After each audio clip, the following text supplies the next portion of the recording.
వీడియోలు అవి మీరు చూసారో లేదో మా దగ్గర ఇప్పుడు వీడియోలు ఉన్నాయి, అవసరమైతే చూడండి.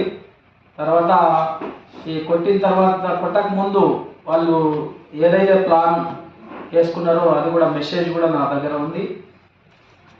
మరి అది వాయిస్ మెసేజ్, తర్వాత వారి సాములు అంటే 21 నాడు సాటర్డే జరిగినటువంటి సంఘటనకు నెక్స్ట్ డే సండే కాబట్టి సండే సెలవు ఉన్నది కాబట్టి ఆ సందర్భంగా ఏమైందంటే కన్యస్వామి అక్కడ అయ్యప్ప మాలకు పోయినప్పుడు మరి ఆ సాములతోని ఈ కన్యస్వామి చెప్పిండా లేదా విషయం తెలియదు, కానీ ఆ సాములు మాత్రం పలుకున్నటువంటి చర్చించుకున్నట్టు అంశం మాత్రం నాకు వచ్చేసింది ఒక మెసేజ్, ఆడియో మెసేజ్. అది కూడా గ్రూప్లో ఉంది. ఆ మెసేజ్ కూడా దాదాపు అందరికీ షేర్ చేయడం జరిగింది. దాని ప్రకారంగా మరి వాళ్ళు అదే కాకుండా వాయిస్ మెసేజ్ ప్రకారంగా కూడా అడగడం అంటే ఆయన ఎక్కడ ఉంటాడు, ఆయన పేరేం పేరు, ఆయన ఏ కులం, ఇవన్నీ చాలా ఆరాధించి దాన్ని ప్రత్యేకంగా ఒకటి ఈ దళితులు లేకపోతే ఎస్సీ అనే కులాన్ని ఆసరాగా తీసుకొని నా మీద దాడి చేశారని నేను ఆ వాయిస్ మెసేజ్ ప్రకారంగా నేను అనుకుంటున్నాను. ఎందుకంటే ఆ వచ్చిన వ్యక్తులు నాకు ఎవరో తెలియదు, నేను కూడా వాస్తవంగా వాళ్ళకి ఎవరో తెలియదు. నేనేమైందంటే 2023 సెప్టెంబర్ 18 తారీఖు నాడు ఆ పాఠశాలకు ట్రాన్స్ఫర్ పైన వెళ్ళినా కాబట్టి 1 ఇయర్ అయిపోయింది. 1 ఇయర్ లోపల కూడా నేను నా పాఠశాల పరిధిలోనే పని చేసుకుంటా ఉన్నా. అక్కడ డెవలప్మెంట్ యాక్టివిటీ కార్యక్రమాలు ఏవైతే ఉంటే కౌన్సిలర్ కానీ తర్వాత చైర్మన్ కానీ వాళ్ళని పట్టుకొని చేస్తున్నాను. అయితే ఈ విలేజెస్తో కూడా కొంచెం మాకంతా సంబంధాలు లేవు కాబట్టి ఇది కేవలము నన్ను ఒక ఎస్సీ అని ఒక దళితులని ప్రత్యేకంగా ఈ సాములు నా మీద దాడి చేశారని నేను ఈ రౌండ్ టేబుల్ సమావేశంలో నేను విన్నపించుకుంటున్నాను. కాబట్టి దీనిపైన మీరందరూ స్పందిస్తున్నందుకు ఇంకా స్పందించి ముందుకు తీసుకుపోవాలని, ఎందుకంటే నాకు ఒక్కరికే జరిగినటువంటి అవమానమే కాకుండా వాస్తవంగా నాకు చెప్పలేదు.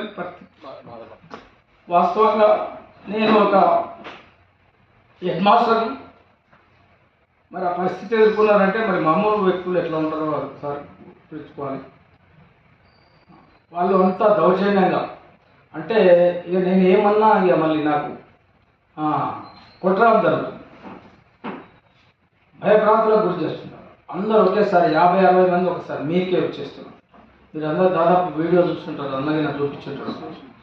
కాబట్టి ఆ పరిస్థితుల్లో నేను ఏం చేయలేక వాళ్ళు చెప్పిందల్లా చేసి అక్కడ అది పరిస్థితి. ఆ విధంగా జరిగినటువంటి సంఘటనలు లాస్ట్కు 12:30 వరకు ఇదంతా అయిపోయింది.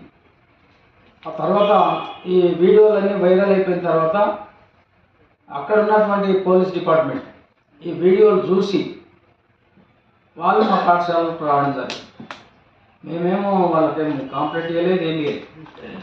ఆ వైరల్ ఈ వీడియోస్ ఏవైతున్నా వీడియోలను చూసే వాళ్ళు పాఠశాలకు రావడం జరిగింది. వచ్చిన తర్వాత మరి మాకు ఒక 100 కాల్ చేయొద్దా, మరి మాకు ఒక పక్కనే ఫోన్ చేయొద్దా లేదా అంటే ఆ పరిస్థితిలో మా ఉపాధ్యాయులందరూ కూడా నా చుట్టే నన్ను రక్షించే ప్రయత్నంలో ఉన్నారు. మరి ఆ సందర్భంగా ఎవరికి కూడా ఆలోచన కూడా తట్టలేదు. ఇదంతా ఇదే మూడ్లో ఉన్నటువంటి పరిస్థితుల్లో ఎవరైనా చేయలేదు. అది ఆ విధంగా చెప్పడం జరిగింది.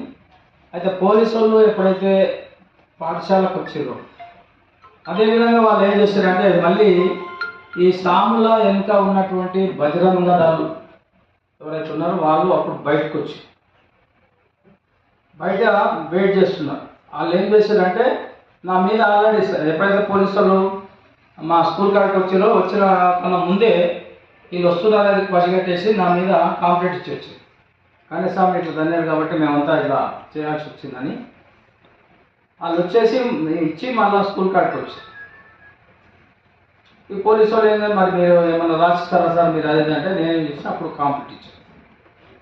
కాంప్లైంట్ మా యూటీఎఫ్ అప్పుడే సందర్భంలో గోపాల్ సార్ వచ్చేసారు. అక్కడ మీరు తప్పనిసరి కాంప్లైంట్ ఇవ్వాలి, మీరు రాసియాలి అనేది ఆయననే కొంచెం చెప్పేస్తే మేమంతా రాసి ఆ పోలీసు వాళ్ళకి ఇచ్చేసి ఇచ్చేసినాక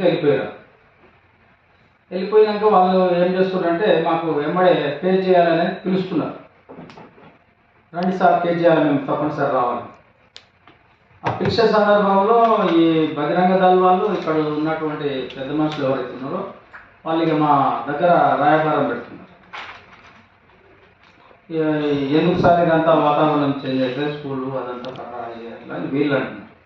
అక్కడ ఏం చేస్తున్నారు, మీ సంఘాలు ఏం చేయలేరు, మీ ఎవరు ఏం చేయలేరు, నీ ఉద్యోగం ఉందని నువ్వు 2 ఏళ్ళే ఉంది, నీకు ఏమి వచ్చేటి కూడా రాదు, సస్పెండ్ అవుతావు అది అని వాళ్ళు. ఈ విధంగా మధ్యన అక్కడ బెదిరింపులు బాగా జరిగింది. ఎందుకంటే ఇక విత్డ్రా చేసుకోవడానికి అంతా. ఇక అప్పుడు చెప్పేసిన తర్వాత ఇక నేను సరే అని అన్నట్టు ఇక ఏం తోయకున్న సమయంలో పోయి మళ్ళీ నేను విత్డ్రా చేసుకోవడం జరిగింది పోలీస్ స్టేషన్లో. చేసుకొని మళ్ళీ ఇంకా వచ్చేసి ఏదో బాధపడుకుంటూ ఉన్నటువంటి సందర్భం. మరి ఒక రోజు అయిపోయింది, 2 రోజుల తర్వాత మళ్ళీ మనోళ్ళందరూ యూటీఎఫ్ కానీ, డిటిఎఫ్ కానీ, డిటిఏ కానీ, తర్వాత ఎంఆర్పిఎస్ వాళ్ళు కానీ, తర్వాత ప్రజా సంఘాలన్నీ అన్నీ ఫోన్లు చేస్తూ ఉన్నాయి. ఫోన్లు చేసి ఏంది ఇది నీకు కాదు, ఇది అవమానము మాకు జరిగింది, నువ్వు పక్కకున్నా సరే నేను సుమోటోగా తీసేటటువంటి పరిస్థితి తీసుకొస్తుంది అని అన్ని ప్రకటనలు పేపర్లో ఇవ్వడం అవన్నీ జరిగింది. అది ఇంతమంది నా దగ్గర ఉంది, నేను ఎందుకు భయపడాలని నేను కూడా బలంగా ఉన్నాను, నిలబడ్డాను.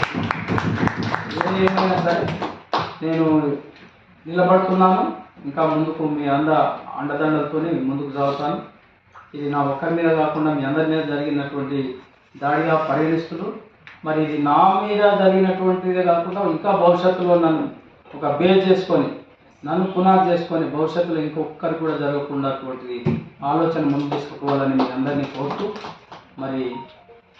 మరి మీరందరూ నాకు అండగా నిస్తున్నందుకు మీ అందరికీ కృతజ్ఞతలు చేస్తున్నాను.